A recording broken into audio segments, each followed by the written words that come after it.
पूरे देश में आज मनाया जा रहा है आतंकवाद विरोधी दिवस। क्या है इसके पीछे का इतिहास और महत्व, जाने इसके पीछे की पूरी कहानी। आप देख रहे हैं अखबार। नमस्कार, मैं हूं निकिता सिंह और आप देख रहे हैं अखबार। भारत में हर साल 21 मई को आतंकवाद विरोधी दिवस मनाया जाता है। इसे राष्ट्रीय सद्भाव को बढ़ावा देने, आतंकवाद को कम करने और सभी जातियों और पंथों आदि के लोगों के बीच एकता को बढ़ावा देने के उद्देश्य से मनाया जाता है। इस दिन आम लोगों के बीच एक मैसेज भेजने की कोशिश की जाती है कि कैसे आतंकवाद देश को नुकसान पहुंचाता है। यह दिन आतंकवादियों द्वारा की गई हिंसा के बारे में जागरूक करता है युवाओं को। आतंकवाद और मानव जीवन पर पड़े इसके गलत प्रभाव की जानकारी देते हुए ये मनाया जाता है। आखिर भारत में क्यों मनाया जाता है एंटी टेररिज्म डे? दरअसल 31 साल पहले आज ही के दिन एक आतंकवादी हमले में भारत के पूर्व प्रधानमंत्री राजीव गांधी की हत्या कर दी गई थी। 21 मई 1991 को राजीव गांधी तब तमिलनाडु के श्रीपेरम्बदूर में थे, जहां आतंकवादी संगठन लिबरेशन टाइगर्स ऑफ तमिल इलम लिट्टे ने ह्यूमन बॉम्ब या सुसाइड बॉम्ब के जरिए उनकी हत्या की थी। हत्या के बाद वीपी सिंह सरकार ने 21 मई को एंटी टेररिज्म डे के रूप में मनाने का फैसला किया था। इस दिन सभी सरकारी कार्यालयों और अन्य सार्वजनिक संस्थानों में आतंकवाद को खत्म करने की शपथ ली जाती है। साथ ही इस दिन का महत्व बताते हुए डिजिटल और सोशल मीडिया प्लेटफॉर्म के जरिए आतंकवाद विरोधी मैसेज भेजे जाते हैं। गृह मंत्रालय की ओर से कहा गया कि प्रतिभागियों और आयोजकों की सुरक्षा को ध्यान में रखते हुए और सार्वजनिक समारोह से बचने के लिए अधिकारियों द्वारा आतंकवाद विरोधी शपथ अपने कमरों और कार्यालयों में ही ली जा सकती है। आतंकवाद विरोधी दिवस का महत्व क्या है? 2001 के संसद हमलों के पीड़ितों को याद करने, आतंकवाद के खिलाफ लड़ाई के लिए प्रतिबद्ध होने के लिए भारत आतंकवाद विरोधी दिवस मनाता है। यह दिन सभी हितधारकों के बीच आतंकवाद विरोधी सहयोग और समन्वय के महत्व को दर्शाने का भी एक अवसर है। आतंकवाद विरोधी दिवस की स्थापना के बाद से ही यह दिन आतंकवाद के खतरे के खिलाफ निरंतर सतर्कता की जरूरत को याद दिलाता है।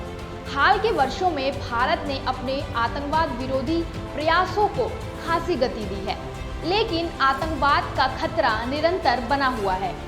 भारत में आतंकवादी लगातार घुसपैठ की कोशिश करते हैं और कई बार कामयाब भी होते हैं। लोकसभा की एक रिपोर्ट के अनुसार पिछले 4 सालों में आतंकवादियों ने 350 से ज्यादा बार भारतीय सीमा में घुसने की कोशिश की है।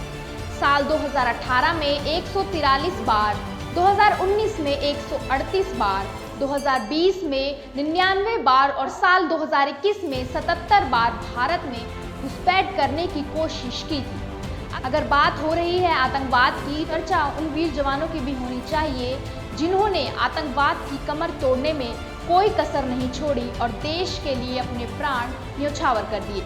आतंकवाद के खिलाफ कार्रवाई में कितने ही भारतीय जवान शहीद हुए हैं?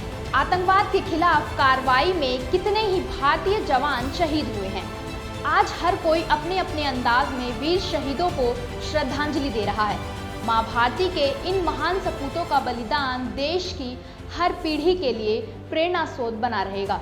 आज हम उन 5 महान सपूतों की बात करेंगे जो आतंकवाद से लड़ते हुए शहीद हो गए और अपने नाम इतिहास में सुनहरे अक्षरों में लिखवा गए। पहले हम बात करेंगे शहीद हेमंत करकरे की। 26/11 हमले को 13 साल से ज्यादा समय हो गया है, लेकिन देश इस दिन को नहीं भूल पाया है। इस दिन पाकिस्तान परस्त आतंकियों ने गोलियों से देश को दहला दिया था, जिसमें करीब 164 लोगों को अपनी जान गंवानी पड़ी थी। इसी खौफनाक आतंकी हमले में महाराष्ट्र के तत्कालीन ATS प्रमुख हेमंत करकरे भी शहीद हुए, जिस घटना ने पूरे देश की आंखों को नम कर दिया था। आज देश भर में इस हमले में शहीद हुए सभी लोगों को नमन कर श्रद्धांजलि दी जा रही है। 26/11 में शहीद हुए तुकाराम ओंबले। साल 2008 में पाकिस्तान से आए 10 आतंकियों ने मुंबई में इतना हाहाकार मचाया था कि पूरा देश उससे दहल उठा था। हर आतंकी के पास AK-47 थी। तमाम सुरक्षा बल सिर्फ इसी कोशिश में जुटे थे कि किसी तरह आतंकियों को दबोचा जाए। हालांकि आखिर में जो जिंदा पकड़ा गया वो सिर्फ अजमल कसाब था और जिसने उसे पकड़वाया वो बहादुर सिपाही तुकाराम ओम्बले थे।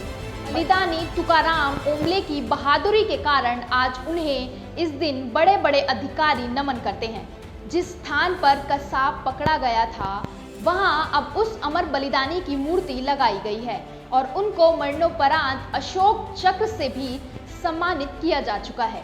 सर्जिकल स्ट्राइक के हीरो लांस नायक संदीप सिंह। सर्जिकल स्ट्राइक में अहम भूमिका निभाने वाले लांस नायक संदीप सिंह ने शहीद होने के पहले 3 आतंकियों को मार गिराया था।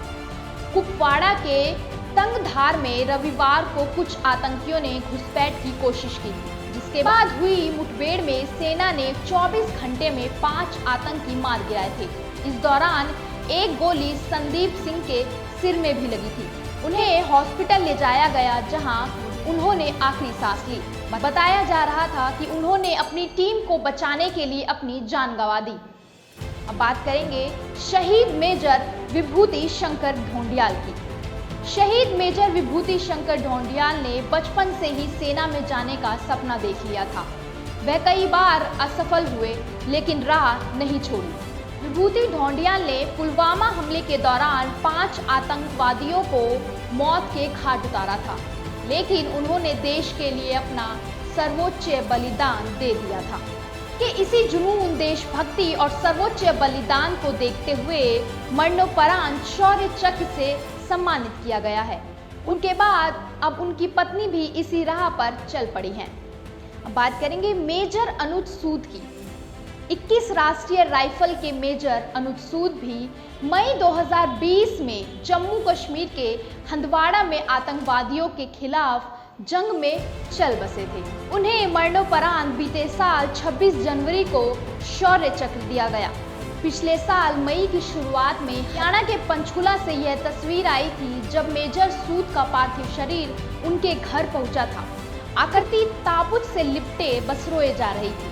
उनकी ननंद हर्षिता, जो खुद सेना में ऑफिसर है, किसी तरह भाभी को संभाल रही थी। तस्वीरों में आकृति एकदम गुमसुम बैठी थी। उनकी पथराई नजरें बस मेजर सूद पर टिकी हुई थी। अखबार उन सभी जवानों को नमन करता है जिन्होंने देश के लिए सर्वोच्च बलिदान दिया। ऐसी तमाम खबरों के लिए देखते रहिए अखबार।